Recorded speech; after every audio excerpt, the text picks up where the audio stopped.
दोस्तों, आज की ये वीडियो क्लास 10th वाले स्टूडेंट के लिए बहुत ही ज़्यादा इम्पोर्टेंट वीडियो होने वाली है, क्योंकि आज की इस वीडियो में हम आपके खंड आ जिसमें बहुविकल्पीय 20 नंबर के पूछे जाते हैं, इम्पोर्टेंट बहुविकल्पीय आज की इस वीडियो में हम देखेंगे।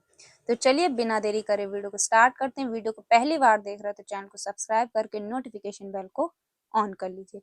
सबसे पहला क्वेश्चन है कि बादल की मृत्यु किसकी रचना है। तो बादल की मृत्यु किसकी रचना है? उपेंद्र नाथ अश्क की, या जयशंकर प्रसाद की, या भारतेंदु हरीशचंद्र की, या राम कुमार वर्मा की। तो बादल की मृत्यु किसकी रचना है? राम कुमार वर्मा जी की। ठीक है, तो बी वाला ऑप्शन इसका करेक्ट आंसर हो जाएगा। इसके बाद है क्वेश्चन नंबर 2, गोदान उपन्यास किसकी रचना है? जयशंकर प्रसाद जी की, राम कुमार वर्मा की, मुंशी प्रेमचंद की, या अज्ञे जी की। तो गोदान उपन्यास मुंशी प्रेमचंद जी की। अब ये क्वेश्चन एक और टाइप से पूछ सकता है कि गोदान किस विधा की रचना है। तो गोदान जो है वो उपन्यास विधा की रचना है। ठीक है, तो विधा भी इसका पूछ सकते हैं। इसके बाद है क्वेश्चन नंबर 3, शेखर एक जीवनी उपन्यास के लेखक हैं। शेखर एक जीवनी उपन्यास के लेखक कौन है? रामधारी सिंह दिनकर, सुमित्रानंदन पंत, हरिवंश राय बच्चन, या सच्चिदानंद अज्ञे जी। तो शेखर एक जीवनी उपन्यास के लेखक कौन है? सच्चिदानंद अज्ञे जी। बी वाला ऑप्शन इसका राइट आंसर हो जाएगा। अब ये किस विधा की रचना है? तो ये उपन्यास विधा की रचना है और इनके जो लेखक है वो अज्ञे जी। ठीक है, इसके बाद है क्वेश्चन नंबर 4, लहरों के राजहंस के लेखक हैं। तो लहरों के राजहंस के लेखक कौन है? मोहन राकेश, या हरिऔध, महादेव वर्मा, रामचंद्र शुक्ल। तो लहरों के राजहंस के लेखक हैं मोहन राकेश। ए वाला ऑप्शन इसका राइट आंसर हो जाएगा। इसके बाद है क्वेश्चन नंबर 5, भूषण किस युग के लेखक हैं? मोस्ट इंपॉर्टेंट क्वेश्चन है, सारे बोर्ड परीक्षा में ये क्वेश्चन पूछे गए। तो इन 20 एमसीक्यू क्वेश्चन को आपको जरूर से जरूर तैयार कर लेना है। तो भूषण किस युग के लेखक हैं? आदिकाल के हैं, भक्ति काल के हैं, या आधुनिक काल के हैं, या रीति काल के हैं। तो भूषण जो है वो रीति काल के लेखक हैं। किसके हैं? रीति काल के लेखक हैं। तो ये क्वेश्चन मोस्ट इंपॉर्टेंट है, बोर्ड परीक्षा में कई बार पूछा गया। तो भूषण जो है वो रीति काल के लेखक हैं। इसके बाद है क्वेश्चन नंबर 6, यामा के रचयिता हैं। तो यामा के रचयिता का नाम है प्रेमचंद, जयशंकर प्रसाद, मैथिली शरण गुप्त, या महादेवी वर्मा। तो यामा जो है वो महादेवी वर्मा की रचना है। ठीक है, इसकी है महादेवी वर्मा की और ये इनकी प्रसिद्ध रचना है यामा। ठीक है, इसके बाद है क्वेश्चन नंबर 7, धूप के धान रचना किसकी है? धूप के धान रचना किसकी? धर्मवीर भारती की, भवानी प्रसाद मिश्र की, रघुवीर सहाय की, या गिरजा कुमार माथुर की। तो धूप के धान किसकी रचना है? गिरजा कुमार माथुर की।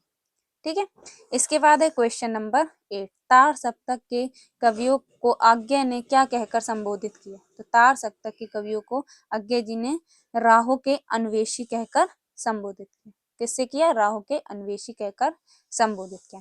और तार सप्तक से रिलेटेड क्वेश्चन भी बनते हैं कि तार सप्तक का प्रकाशन वर्ष। तो प्रथम प्रकाशन वर्ष जो है वो 1943 और दूसरा जो प्रकाशन वर्ष है वो 1951 और तीसरा प्रकाशन वर्ष है 1959। तो ये 3 आपको जरूर से जरूर याद करने हैं, क्योंकि बोर्ड परीक्षा में इस पर प्रश्न बन जाते हैं। आपसे पूछ लिया जाएगा कि तार सप्तक का प्रथम प्रकाशन वर्ष। तो तार सप्तक का प्रथम प्रकाशन वर्ष क्या है? 1943। दूसरा प्रकाशन वर्ष 1951। अगर तीसरा पूछा जाए तो 1959। ठीक है, तो ये 3 क्वेश्चन आपको याद रखना। और तार सप्तक के संपादक कौन है?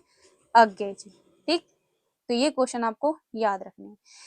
इसके बाद है क्वेश्चन नंबर 9, पंच परमेश्वर कहानी के लेखक कौन है? जयशंकर प्रसाद जी की, या मोहन राकेश, या अज्ञे जी, या मुंशी प्रेमचंद। तो पंच परमेश्वर जो है वो मुंशी प्रेमचंद की है। ठीक है, किस विधा की रचना है? कहानी विधा की रचना है। लेखक कौन है? मुंशी प्रेमचंद। अब देखिए 10 नंबर में क्वेश्चन पूछ लिया गया है कि दूसरा सप्तक का प्रकाशन वर्ष है। तो अभी हमने आपको बताया कि दूसरा सप्तक का प्रकाशन वर्ष क्या आएगा?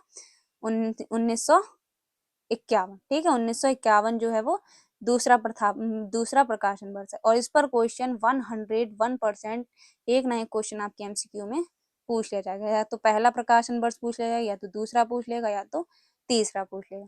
तो पहला प्रकाशन वर्ष 1941, दूसरा 1951 और तीसरा 1959। ठीक है, तो ये तीनों प्रकाशन वर्ष आपको याद रखने हैं।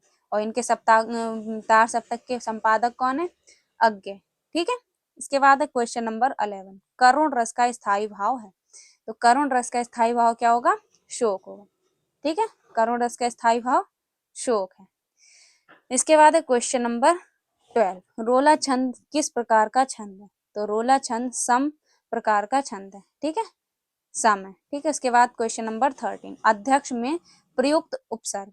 तो अध्यक्ष में कौन सा उपसर्ग प्रयुक्त हुआ है? अधि।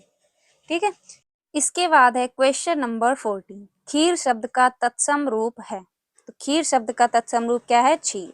ठीक है, सी वाला ऑप्शन इसका करेक्ट ऑप्शन हो जाएगा। जो खीर है उसका तत्सम रूप है क्षीर। इसके बाद है क्वेश्चन नंबर 15, रोहन से चला नहीं जाता इस वाक्य में वाच्य है। तो रोहन से चला नहीं जाता इस वाक्य में जो वाच्य है वो है कर्मवाच्य। ठीक है, रोहन से चला नहीं जाता, इसमें जो वाच्य है वो कर्मवाच्य है। तो सेकेंड वाला ऑप्शन इसका राइट आंसर। क्वेश्चन नंबर 16, इस दोहे में पूछा गया है कि कौन सा अलंकार है। ठीक है, तो इसमें कौन सा है? उपमा अलंकार है, श्लेष अलंकार है, उत्प्रेक्षा अलंकार है या यमक अलंकार। तो इसमें जो है वो उत्प्रेक्षा अलंकार है। ठीक है, इस दोहे में उत्प्रेक्षा अलंकार है। क्वेश्चन नंबर 17, नीण का निर्माण फिर किस विधा की रचना है? तो नीण का निर्माण फिर किस विधा की रचना है? आत्मकथा विधा की रचना। और इसके रचनाकार कौन है? तो इसके रचनाकार है हरिवंश राय बच्चन। तो आपसे ये भी क्वेश्चन पूछ लिया जा सकता है कि नीण का निर्माण किस की रचना है? तो नीण का निर्माण किसकी रचना है? हरिवंश राय बच्चन जी की। और किस विधा की रचना है? आत्मकथा विधा की रचना है। इसके बाद है क्वेश्चन नंबर 18, निम्नलिखित में से सर्वनाम क्या है? मनुष्य है, बचपन है, वह है या इनमें से कोई नहीं। तो सर्वनाम पूछा गया, तो सर्वनाम क्या है? वह। ठीक है, वह हो गया या यह हो गया, तुम हो गया, ये सब क्या है? सर्वनाम। ठीक है, तो इसमें सर्वनाम पूछा है तो सर्वनाम क्या है? वह होगा। इसके बाद है प्रत्येकम का संधि विच्छेद है। तो इसमें प्रत्येकम का संधि विच्छेद पूछा गया है, तो इसका संधि विच्छेद हो जाएगा प्रति प्लस एकम, प्रत्येकम। ठीक है, तो बी वाला ऑप्शन इसका राइट आंसर हो जाएगा। इसके बाद है क्वेश्चन नंबर 20, मधुनी मधु शब्द कौन सा रूप है? तो इसमें पूछा गया कि मधुनी शब्द का कौन सा रूप है? तो इसका जो राइट आंसर हो जाएगा डी वाला, सप्तमी और एक वचन। ठीक है, सप्तमी एक वचन, डी वाला ऑप्शन इसका करेक्ट ऑप्शन हो जाएगा।